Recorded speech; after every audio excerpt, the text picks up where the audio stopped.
Welcome to our seminar.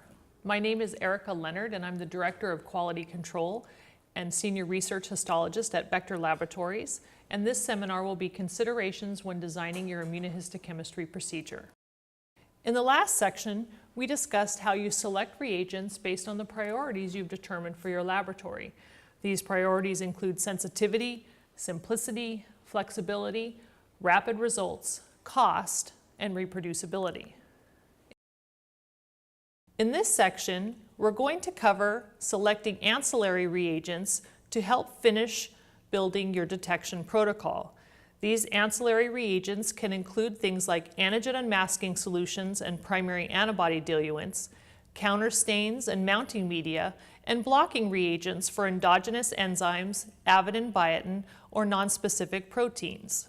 Well, when do I need to add these reagents? Well, certain reagents will be added based on the choices you've made for primary antibody and detection reagents. The manufacturers will provide information about ancillary reagents you may need to add to your protocol in order to achieve maximal and optimal staining. Other ancillary reagents you may identify as ones that could improve your results or improve your signal to noise. Other reagents may be added as you move through the optimization procedure required for this assay. The first ancillary reagent that we will discuss is antigen unmasking solution. Antigen retrieval ensures that your epitope is accessible to the primary antibody you've selected, and this is of primary importance in formalin-fixed paraffin-embedded tissue. There are several types of antigen retrieval that you may be able to do on your tissue section. The first is a protease-induced epitope retrieval, which cleaves peptide bonds at specific amino acid residues, unmasking the epitope, allowing your primary antibody to bind. A second type of retrieval is heat-induced epitope retrieval. This is thought to disrupt the cross-links and allow proper refolding of proteins, thereby allowing accessibility to your primary antibody. Common antigen unmasking solutions are citrate, pH 6.0, and tris, pH 9. As you can see in this example, on the left we get no staining using cyclin D1 with our detection system, but following a tris-based antigen unmasking step, we're able to see strong signal with our detection system on the right. Another ancillary reagent you may add into your protocol is a primary antibody diluent.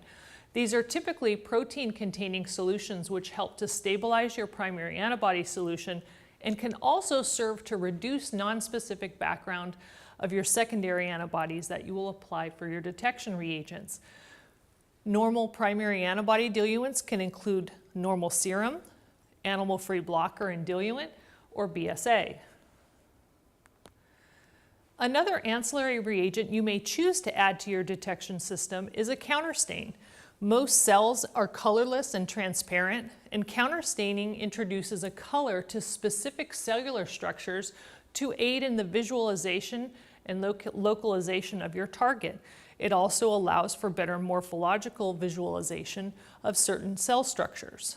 When choosing a counterstain, you have several choices, whether or not that counterstain is colorimetric or fluorescent. Also, counterstains can stain specific cellular structures. You want that counterstain to provide an excellent color contrast with the antibody immunostain of your detection reagents, and you want that counterstain to be compatible with the mounting media you have chosen for your immunohistochemistry assay. You need to optimize the staining intensity of the counterstain before adding it into your detection profile in order to make sure the staining is adequate. Oftentimes after an antigen retrieval step, the nuclei can be affected and reduce the uptake of the nuclear counterstain. There are several types of colorimetric counterstains available for you to choose. Hematoxylin, nuclear fast red, methyl green, and eosin are common choices. In this example, you can see that the hematoxylin counterstain, which is blue, provides excellent morphological detail when looking at the 5D3 staining in this human small bowel. There are also multiple fluorescent counterstains available for you to choose from. There's DAPI, propyridium iodide, and tritifolidin. In this example, you can see the blue nuclei of the DAPI staining and the red F-actin filaments of the tritifolidin give excellent morphological detail when visualizing the epithelial staining of this experiment. Next, you may need to select an appropriate mounting media for your immunohistochemistry assay. The mounting media in general serves to adhere a cover slip to your section, but it also protects the specimen from physical damage, from drying out, and may prevent photobleaching when visualizing your fluorophore labeled detection reagents. There are several mounting media properties which you should consider before selecting a mounting media. The first is whether or not you need an aqueous or a non-aqueous based mounting media. This is generally determined by the enzymatic substrate or fluorophore that you've chosen in your detection reagent. Another decision is hardening versus non-hardening mounting media. This is also determined by multiple factors, such as the type and thickness of your specimen, your handling requirements, and storage requirements.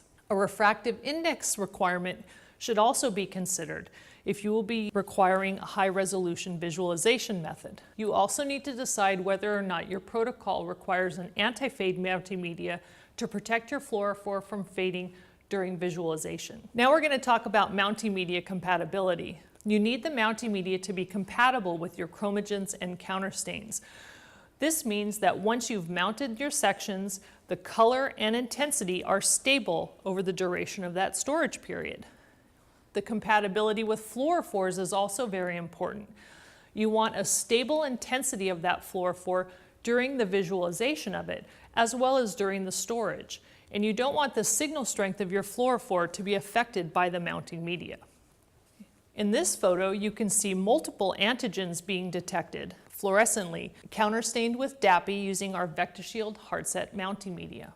There are several blocking reagents which also can be added into your procedure to optimize signal to noise. These are endogenous enzyme blocks, avidin biotin blocks, and protein blocks. And in the next section, we'll discuss these further as we optimize your procedure. In this section, we discussed choosing ancillary reagents to help complete your immunohistochemistry protocol. Unmasking solutions can make epitopes more accessible for binding. Blocking agents can stabilize the primary antibody and minimize nonspecific binding. Counterstains provide background color to aid visualization of the specific target staining.